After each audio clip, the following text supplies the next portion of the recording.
Bonjour et bienvenue dans cette nouvelle émission de Deviens photographe. Aujourd'hui, on va rester en studio et on va retourner sur quelque chose qu'on n'a pas fait depuis mai. C'est-à-dire qu'en gros, on va retourner sur Lightroom. Les mauvais jours arrivent, on est vraiment dans les périodes les plus courtes au niveau du jour en ce moment. Ça me déprime un petit peu, moi, fin novembre jusqu'à fin décembre comme ça, et puis après, début janvier, c'est pareil. Ça me déprime un peu, donc on va travailler un petit peu sur la couleur pour se redonner un peu de vitalité et puis de plaisir au niveau des couleurs. On y va, let's go, c'est parti.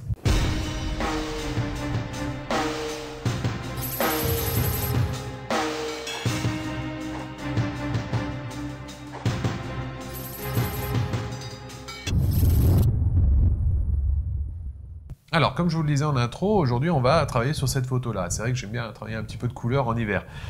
Alors, je vous avais promis que je le ferais, c'est de vous indiquer la difficulté des tutoriaux. Ici, en fait, c'est un tutoriel, on va dire, médian. C'est-à-dire qu'il faut connaître certaines bases quand même. On ne va pas revenir sur la totalité de tout ce que je vais dire. Et puis, j'ai fait référence à d'autres tutoriels qu'on a déjà vus. À la limite, si vous ne comprenez pas à ce moment-là, vous pouvez arrêter la vidéo et aller voir les autres tutoriaux où je vais mettre de toute façon la référence, comme d'habitude. Donc, de quoi je suis parti? En fait, j'ai fait un HDR, je vous disais, pour en fait agrandir la dynamique de ma photo. Nos appareils photo aujourd'hui ne sont pas capables d'avoir une telle dynamique, capable de capturer ça, c'est-à-dire aussi bien des tons aussi foncés que des tons aussi clairs, sans avoir de parties cramées ou parties bouchées. Donc du coup, on amplifie la dynamique de nos appareils photo tout simplement en prenant 3 photos différentes. On va en prendre une, on va dire, médiane, du moins une claire, qui va nous permettre d'avoir tous les tons sombres sur cette partie-là sont corrects. Par contre, vous voyez qu'ici, au niveau du ciel, on le voit ici, puisque je l'ai activé en rouge, les parties cramées. Si vous voulez les désactiver, c'est la flèche qui se trouve au-dessus de l'histogramme ici. Donc à droite de l'histogramme. Donc on voit ici qu'il y a carrément des parties complètement cramées et en fait on a perdu la couleur en fait de notre ciel ici. Sur la photo médiane par contre ici, vous voyez que je récupère déjà beaucoup au niveau de la couleur du ciel. Par contre on voit que les rochers commencent à s'assombrir un petit peu. Et j'ai une dernière photo qui est une photo sombre où là j'ai la totalité des différents éléments du ciel. Par contre ici on voit qu'au niveau de la partie sombre, c'est-à-dire des rochers, j'ai perdu énormément de choses. Donc, ce qu'on va faire, c'est assembler ces 3 photos-là pour créer notre HDR. Ce qui fait que j'ai ma photo médiane et ce que je fais, je lui rajoute, alors je me mets par rapport à vous, je lui rajoute en fait une photo claire, je lui rajoute une photo sombre, ce qui fait que j'ai agrandi la dynamique de ma photo. Ça sert à ça en fait le HDR. Donc, ce que vous faites, vous appuyez sur la première image, vous appuyez sur la dernière image avec la touche majuscule enfoncée, vous appuyez sur le bouton droit de votre souris et vous allez dans le menu Fusion HDR. À partir de là, il va ouvrir une fenêtre. Alors, la création du HDR va durer plus ou moins de temps selon évidemment les capacités de votre PC. Plus vous avez un PC performant, plus il va aller vite. Et du nombre aussi de RAW que vous avez choisi. Évidemment, je travaille en RAW. Faire un HDR avec du JPEG, ça se faisait avant, mais aujourd'hui, ça n'a plus vraiment d'utilité. C'est beaucoup moins bien, en fait, ici. Vous allez comprendre tout de suite pourquoi. Donc, les options que va nous proposer notre Lightroom au niveau du HDR, c'est l'alignement automatique et les tonalités automatiques. Si, par exemple, vous avez modifié un petit peu, on va dire, la tonalité de votre photo ou ce genre de choses, il va essayer de corriger ça pour avoir une certaine uniformité sur votre photo. L'alignement automatique, c'est pareil. Là, par exemple, j'ai pris 3 photos, il y avait un peu de vent, ce qui fait que les nuages ont bougé. Et bien en fait on peut aligner plus ou moins. On a aussi niveau de correction des décalages, donc c'est pareil, c'est par exemple les nuages qui ont bougé là, donc je peux avoir de nul à élevé. Si vous appuyez sur moyen par exemple, voilà, ce qu'il va faire, c'est qu'en fait, il va mettre ici, alors pareil, cette opération-là peut durer plus ou moins de temps selon les capacités de votre ordinateur, mais il me met ici en rouge tout ce qu'il va essayer de corriger, d'aligner, c'est-à-dire en gros tout ce qui pour lui a bougé. Alors je ne comprends pas tout, parce que généralement le bâtiment, le rocher n'ont pas bougé, et comme j'étais avec une télécommande, j'ai pas bougé mon appareil photo non plus, donc il essaie d'aligner des choses qui pour moi n'auraient pas dû bouger. Par contre au niveau du ciel, qu'il y ait des éléments qui bougent, ça c'est normal. Là, pour cette photo-là, j'en ai pas besoin, déjà parce que j'étais sur trépied, j'ai pas bougé, donc je mets nul, c'est-à-dire en haut, je ne demande pas d'aligner quoi que ce soit. J'appuie sur le bouton fusionner, il va me créer à partir de là un DNG. Alors, je vous renvoie vers le tuto qu'on avait fait là-dessus et la partie en fait de Tom où il avait expliqué clairement ce qu'était un fichier DNG et il va me le créer avec le profil RVB. Alors là, je vous renvoie vers les 3 tutos que l'on vient de faire sur la colorimétrie pour savoir ce que je viens de dire ici au niveau du profil RVB et ce que ça veut dire. Donc ici, et il est en 16 bits, en 32 bits, excusez-moi. Vu qu'il est en 32 bits, en fait, il garde la totalité du fichier et de mes 3 rows. Mes 3 rows sont en 12 excusez-moi, bits chacun, ce qui fait qu'en fait, il va garder la totalité des 3 fichiers rows, ce qui m'intéresse, puisque du coup, il va garder la totalité de la dynamique. Ça se voit ici. Si je vais sur l'exposition, par exemple, si je clique ici et que je descends l'exposition, vous voyez que mon histogramme est totalement calé à gauche, c'est-à-dire qu'en gros, ici, tout est bouché, il n'y a plus aucun détail, tout est noir. Si à l'inverse, je monte la tonalité, alors vous voyez qu'il est à moins 10, et il va passer à plus 10 IL. Hein. Ici, vous voyez que là, mon histogramme est totalement calé à droite, et là, en fait, bah, tout est cramé, tout est blanc. Donc, il a déjà, il me permet vraiment de faire tout ce que je veux, en fait, partie par partie sur ma photo. Si j'appuie, je vais exprès volontairement appuyer sur CTRL Z pour vous faire voir ce qu'il avait fait, en fait, ici, c'est que déjà, à défaut, il ne l'avait pas mis tout à fait à 0. Vous voyez, il l'avait mis à 1,70, c'est-à-dire que déjà, il a essayé de modifier quelques petits trucs comme la récupération des hautes lumières, les ombres, le blanc et tout ça, par lui-même. Quand il crée le HDR, il essaie déjà de corriger la dynamique. Alors, pourquoi et comment il le fait? C'est très simple, il essaie tout simplement que votre histogramme ne soit ni bouché, c'est-à-dire en gros, il ne touche pas à gauche, ni cramé, c'est-à-dire qu'en gros, il ne touche pas à droite. Donc si vous voulez voir, vous allez cliquer sur la petite flèche en haut à droite de votre histogramme pour voir les parties cramées. Vous voyez que ça l'affiche sur la photo au niveau du soleil, on a une partie cramée. Par contre, si vous cliquez sur la petite flèche en haut à gauche de votre histogramme, il va vous afficher en bleu toutes les parties un peu bouchées de votre photo. Donc vous voyez que du coup, il a corrigé en fait le blanc, le noir, l'ombre, la lumière, les hautes lumières pour essayer d'avoir que mon histogramme touche un minimum en fait à côté. On le voit, je peux encore peut-être un peu récupérer, c'est-à-dire si je prends les blancs ici, que je baisse un peu les blancs, vous voyez que j'ai récupéré la totalité de la partie cramée ici.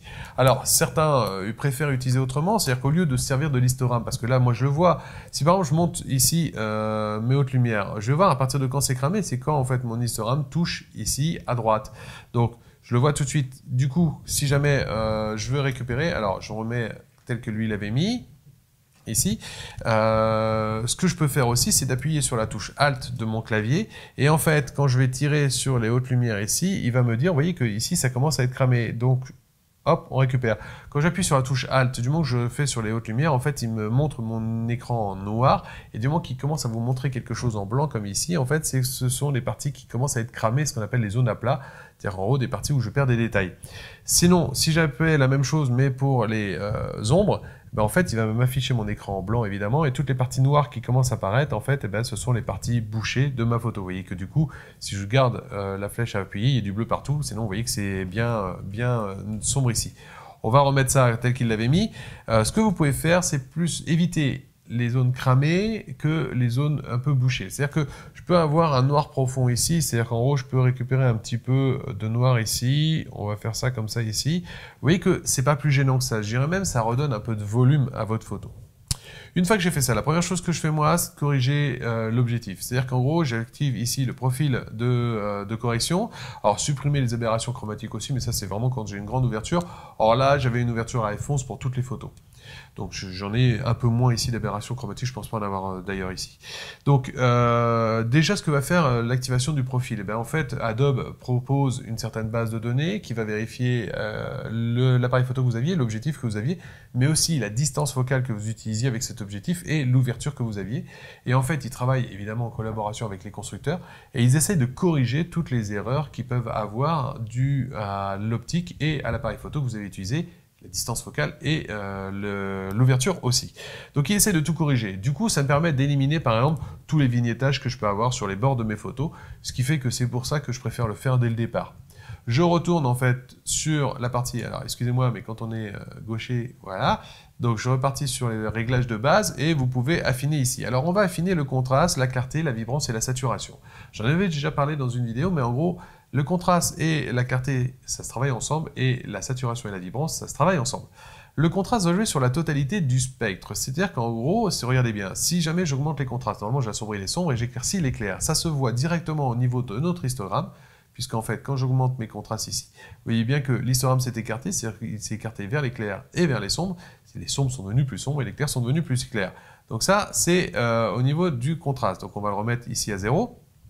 Ensuite, si jamais je travaille au niveau de la clarté, c'est quoi la différence? La clarté ne va travailler que sur les tons médians. C'est-à-dire qu'en gros, si vous regardez bien, quand je vais travailler ici sur ma clarté, les parties gauche et les parties droites de mon histogramme ne vont pas réellement bouger. Par contre, le centre, lui, plus. Vous voyez que du coup, il y a un certain ronflement déjà où il y a déjà des parties sombres et des parties claires, mais les parties extrêmes de mon histogramme ne bougent pas. C'est-à-dire qu'en gros, la clarté ne travaille que sur les tons médians. C'est pour ça qu'ils appellent ça la clarté. Et pourquoi on voit qu'un objet est bien défini? Tout simplement parce que les contrastes entre ce qui l'entoure et lui sont vraiment différents. Si vous prenez en temps de brouillard, par exemple, où il y a un voile blanc devant, ben en fait, on voit moins les contrastes, on voit moins la netteté, puisqu'en fait, tout est à la même luminosité, on va dire, dessus. Donc là, on règle d'abord les contrastes pour, on va dire, le travail au gros. Et ensuite, une fois que ça c'est fait, ce qu'on va faire, on va travailler sur la vibrance pour essayer d'affiner, la clarté du moins, pour essayer d'affiner la chose. La vibrance et la saturation, j'ai fait un petit lapsus tout de suite, mais la saturation, en fait, c'est pareil. La saturation, on va travailler sur la totalité du spectre lumineux. La preuve, c'est que si je baisse la saturation à 0, ben en fait, j'ai un noir et blanc, forcément, puisque j'ai supprimé toutes les couleurs. Donc, on la remet ici à 0, hop, là. Alors, par contre, ce que je vais faire, c'est que si je travaille au niveau de la vibrance, il va travailler sur les tons médians. Ça se voit, si je baisse la vibrance à fond, ben en fait, les parties les plus saturées, comme la partie jaune de la mousse sur le rocher, ou ici l'herbe, ou encore le ciel, on voit qu'il y a un petit peu de jaune ici aussi, et l'herbe, on voit encore un peu de vert. C'est-à-dire qu'en gros, la vibrance ne travaille encore une fois que sur les tons médians, c'est-à-dire qu'il ne va pas enlever la totalité de la couleur, ni la pousser à fond. Donc travaillez d'abord votre saturation pour voir ce que vous voulez un peu saturer au niveau de votre photo, et ensuite ici, au niveau de la vibrance, on augmente un peu. Alors le reste, ça va être assez simple, il suffit de jouer avec les différents outils qu'on a. Je vais travailler indépendamment le ciel et le bas de ma photo. Donc je vais d'abord utiliser un filtre gradué. Ce que je vais faire, je vais tirer mon filtre gradué en fait comme ceci. Voilà, alors je ne vais pas trop descendre sur la terre, ça sert à rien, puisque c'est surtout le ciel en fait que je vais faire. Alors vous voyez que là ça apparaît en rouge, c'est-à-dire vous appuyez sur la touche haut pour faire apparaître ou pas en fait le filtre gradué. Alors on le voit bien quand j'appuie sur la touche haut, que ce qui est au-dessus de mon filtre gradué, comme j'ai tiré vers le bas, si j'avais tiré vers le haut, ce serait en bas, on est d'accord, mais là comme j'ai tiré vers le bas, tout ce qui est en haut, ben, en fait, est très condensé par rapport au réglage que je vais faire sur mon filtre gradué, et plus je vais vers le bas, et plus en fait, vous voyez que ça disparaît, le filtre gradué, l'effet du filtre gradué disparaît. Donc ce que je vais faire ici, c'est que je vais travailler sur mon filtre gradué. Alors le truc, c'est de rajouter un petit peu de bleu sur le ciel. Donc je vais changer la température, vous voyez ici, pour rajouter un petit peu de bleu ici. Le problème que j'ai là, c'est que ça joue aussi, vous voyez, sur le phare que j'ai ici, ou l'antenne militaire que j'ai ici, c'est un phare militaire, ça ici.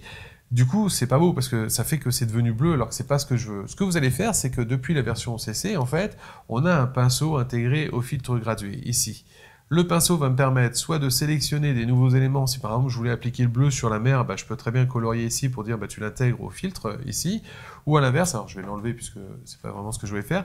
Ou à l'inverse, je vais pouvoir supprimer du coup les tours là du filtre gradué.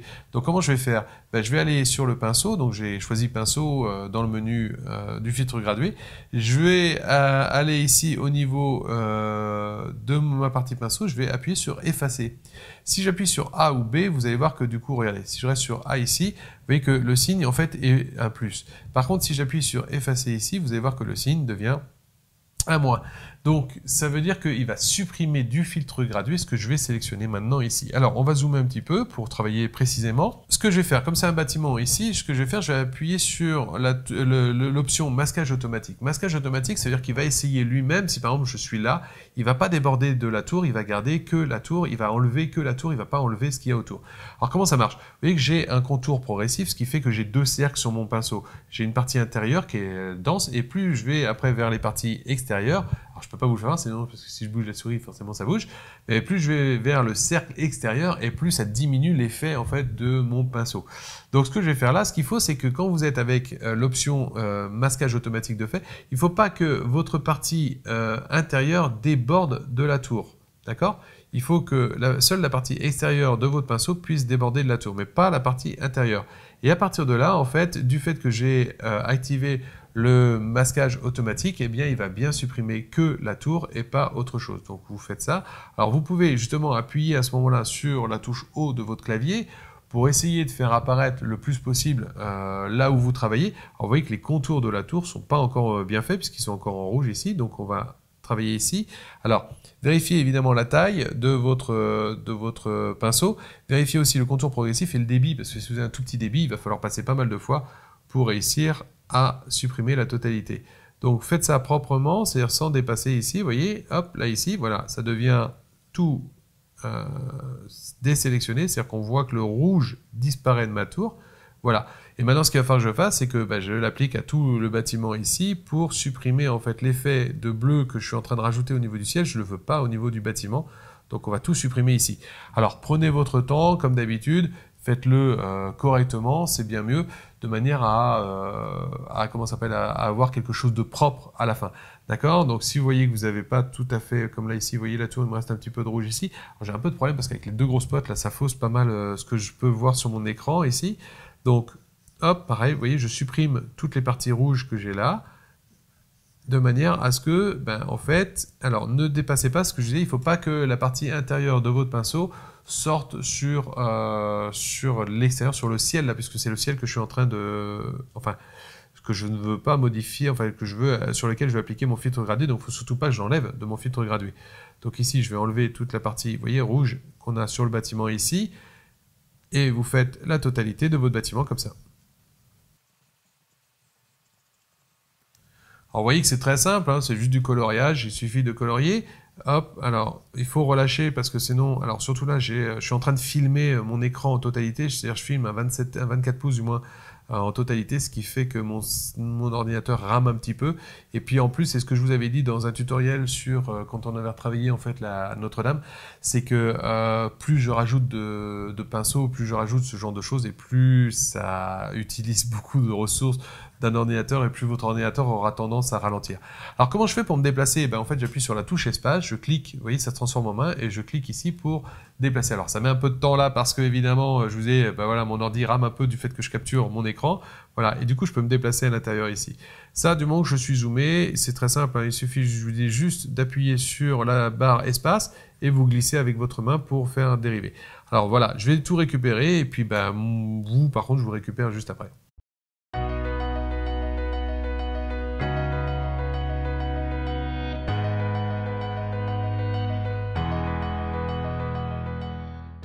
Alors vous voyez que là, sur le phare, je ne vais pas passer sur les parties en vert, parce que sinon, du coup, je vais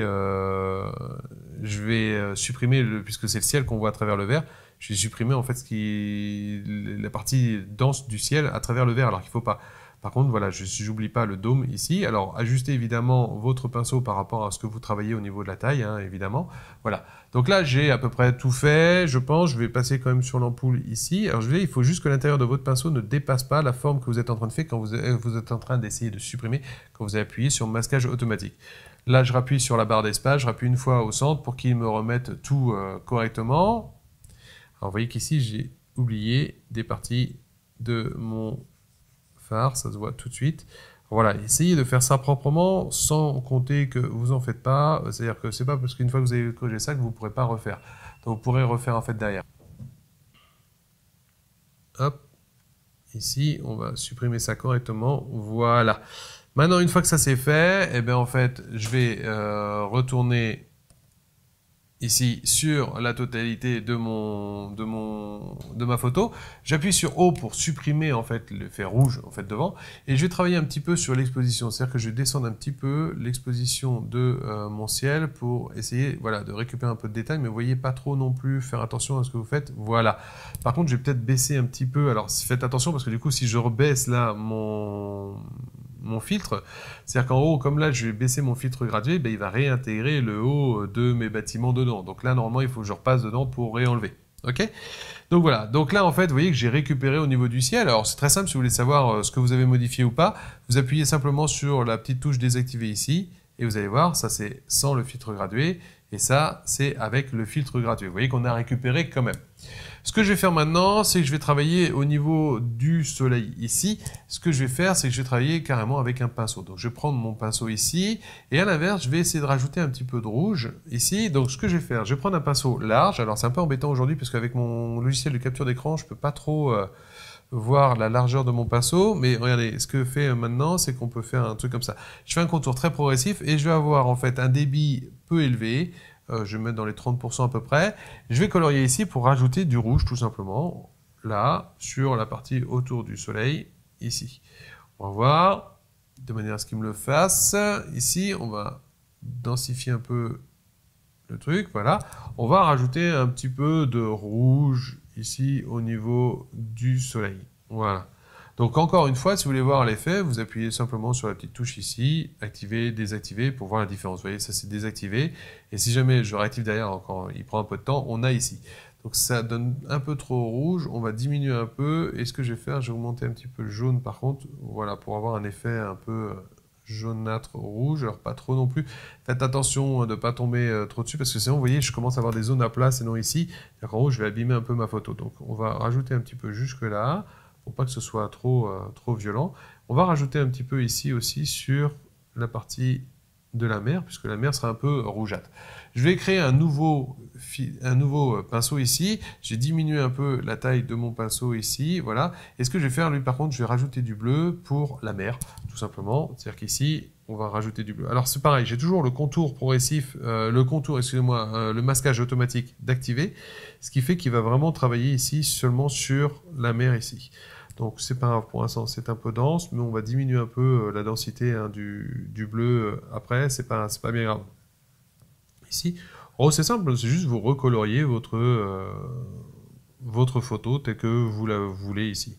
Je peux créer un autre pinceau après encore, alors on va augmenter un tout petit peu le débit parce que j'ai l'impression que ça fait pas beaucoup, mais j'ai toujours peur d'arriver trop parce qu'avec les deux spots énormes que j'ai en face de moi, franchement je vois vraiment pas, c'est vraiment pas les meilleures conditions pour travailler correctement sur une photo, je peux vous le dire.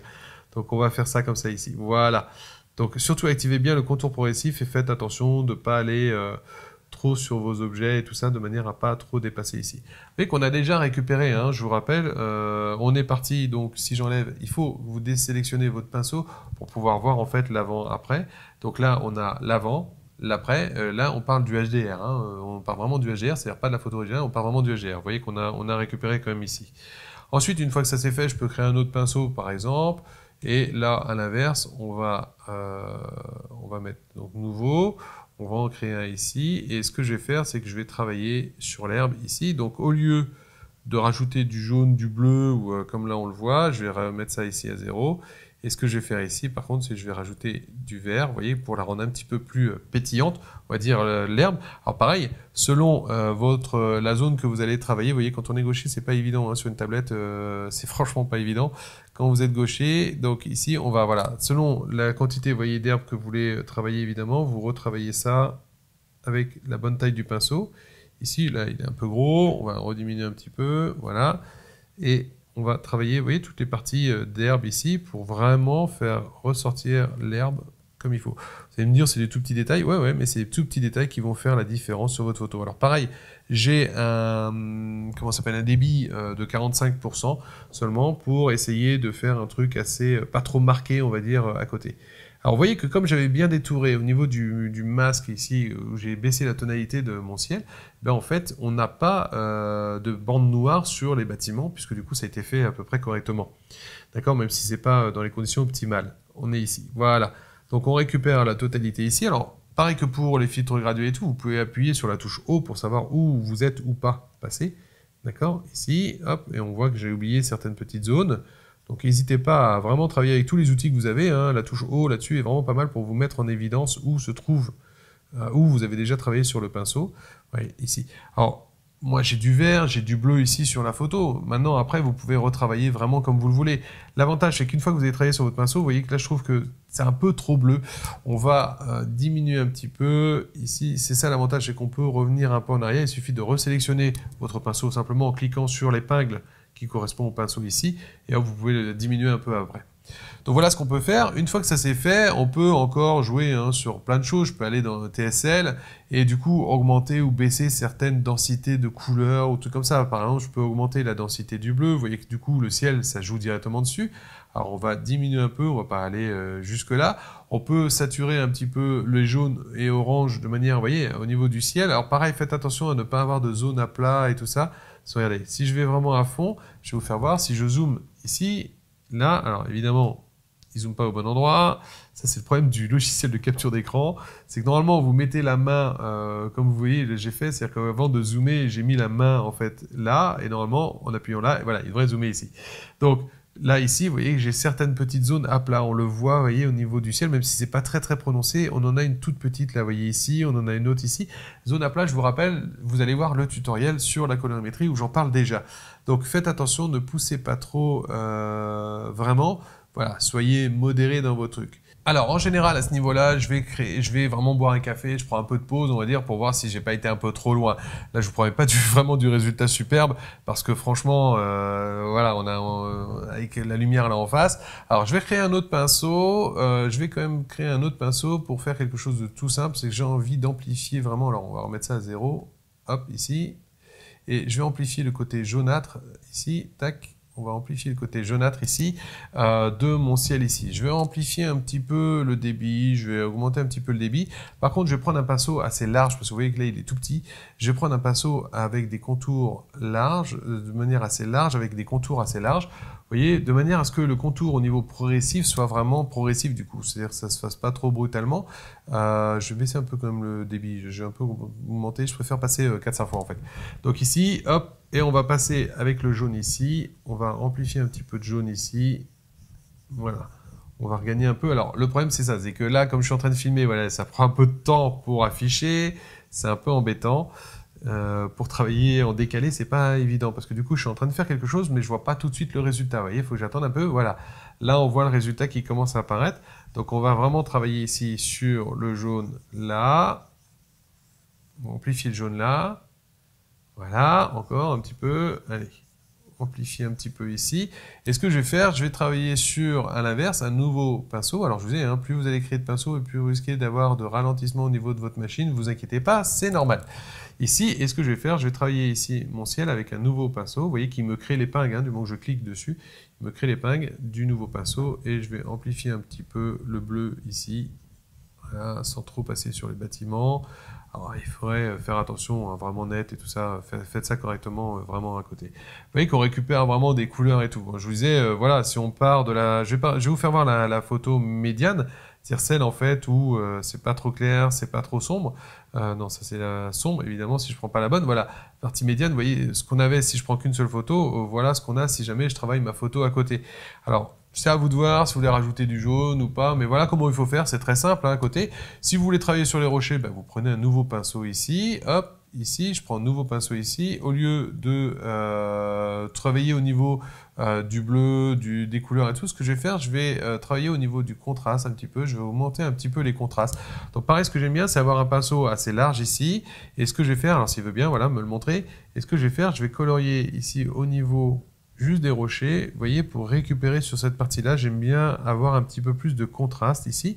Donc voilà, avoir un débit assez faible, c'est sympa parce que du coup, ça vous permet de travailler plus finement, on va dire. C'est-à-dire qu'en gros, là, vous voyez, si j'augmente ou je baisse les contrastes, ça se voit légèrement, vous voyez, ça se voit, mais c'est assez léger. Donc on va travailler là-dessus. Alors je suis obligé d'attendre un petit peu parce qu'évidemment, avec l'enregistrement, il y a toujours un peu de décalage, encore une fois.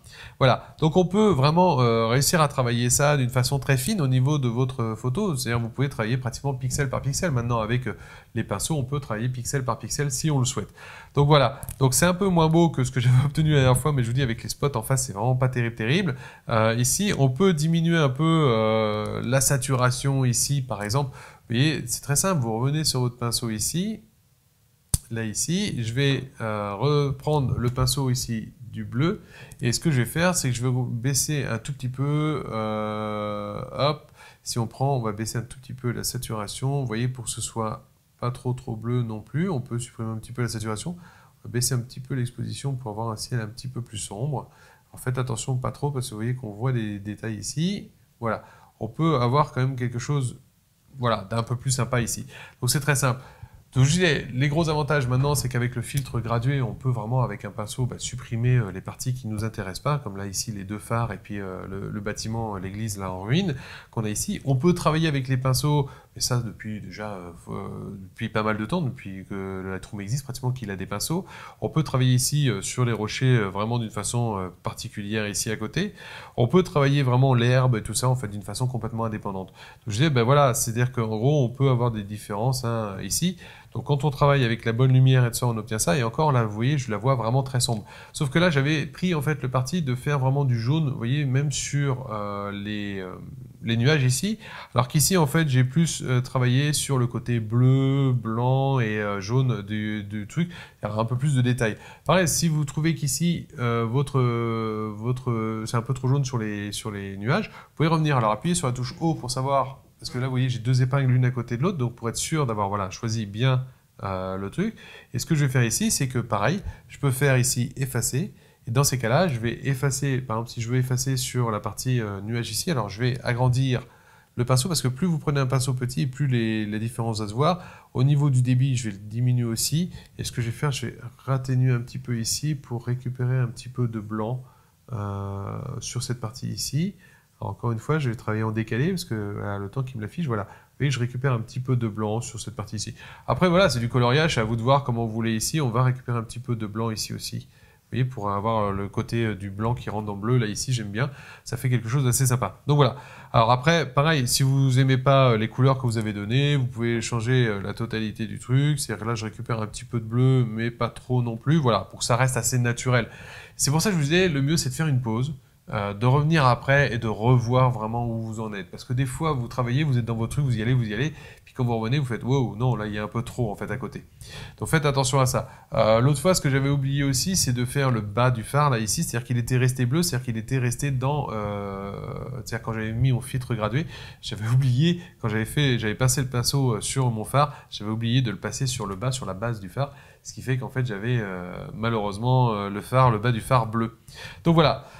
C'est assez facile, pinceau, filtre gradué, c'est ce qu'il y a de mieux pour travailler les décors, travailler les contrastes. Ça, l'avantage du pinceau, c'est que si je veux travailler que les contrastes sur celui-là, si par exemple je veux retravailler maintenant la saturation ici, ben, je recrée un nouveau pinceau ici, d'accord, que je vais recréer ici sur les rochers. C'est-à-dire je ne prends pas l'épingle avec le pinceau où j'ai travaillé les contrastes, je vais travailler un nouveau pinceau ici, voilà. Alors je vous disais par contre, le truc ça, c'est qu'au fur et à mesure que vous allez rajouter des pinceaux, ça va ralentir votre système. Et maintenant, au niveau du contraste, celui-là, le nouveau pinceau, je le mets ici à 0. Et si par exemple, c'est votre saturation que vous voulez travailler, ben, vous pouvez augmenter votre saturation ici pour travailler la saturation de là où vous avez passé. Pour savoir où vous avez passé, vous appuyez sur la touche O. Vous voyez, on le voit ici, là, voilà, en appuyant sur la touche O, un petit peu plus dense ici, voilà. On va faire un petit peu plus dense ici en premier plan aussi. Alors, voilà. Là, ici, on a rajouté un petit peu de saturation et tout ça, en fait, à côté. C'est tout simple, vous pouvez travailler zone par zone, c'est vraiment ce qu'il faut faire si vous voulez un paysage vraiment tel que vous l'appréciez au départ, tel que vous le voulez au départ. Parce que je vous rappelle, voilà, si vous prenez une seule photo, vous allez avoir soit ça, soit souvent, soit ça, mais vous allez avoir du mal, même si, vous voyez ici, j'éclaircis, admettons, mon RAW là ici. Tac, alors je suis évidemment avec les pinceaux. Si jamais je choisis ici les réglages de base et que j'augmente ici l'exposition du RAW, ben, je perds de plus en plus le ciel. Je vais avoir le bas qui est correct, mais alors du coup le ciel, il n'y a plus rien, il n'y a plus de couleur. Vous voyez que la plus grande partie est cramée, mais même si j'enlève là ici, et que du coup ben, c'est vraiment pas beau. Alors que en fait, on peut avoir des trucs beaucoup plus sympas ici. Comme vous voyez là, soit là, soit là. Alors, vous voyez que j'ai des résultats différents, ça dépend de ce que vous voulez faire. Ici, j'avais donné une côté un petit peu plus bleuté aussi au niveau du ciel, donc pas du ciel des rochers. C'est pareil, hein, je vais créer un pinceau, j'avais mis bleu et puis j'avais recolorié là. Enfin voilà, c'est vraiment à faire selon ce que vous voulez. Après, je vous disais, une fois que vous avez fait ça, faites un truc tout bête, faites une pause. Soit vous allez prendre un café, soit même vous laissez reposer 1 ou 2 jours et vous revenez dessus après avant de la publier. Parce que très souvent, vous allez vous apercevoir que vous avez été trop loin, très souvent. Donc voilà, n'hésitez pas à revenir après derrière. Donc voilà, comment travailler vos beaux couchers de soleil pour faire envie à vos potes et puis leur donner envie de venir la prochaine fois. Ok ? Sur ce, je vous souhaite une bonne fin de semaine, à la prochaine et faites de belles photos.